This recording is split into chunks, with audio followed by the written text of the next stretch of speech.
Très drôle, nous on a exactement le même parallèle dans l'éducation de compagnie, tu vois, en fait, où dès la première séance, on a cet effet où en fait, encore une fois, on est clair avec le chien, donc il arrive à créer des comportements que les gens ne pensaient pas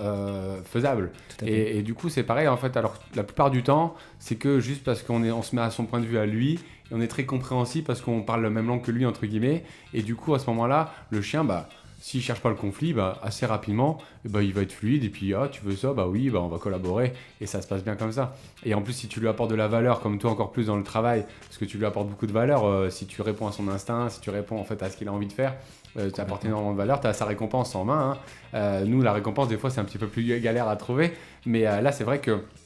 si toi tu l'as en fait comme ça, voilà. Mais est-ce que tous les boarders ont justement cette envie de faire du troupeau et est-ce que c'est toujours une récompense pour eux ou est-ce que certains boarders vont arriver en fait dans le troupeau et vont aller créer un autre comportement, c'est-à-dire aller nifler, aller sur leur propriétaire, etc.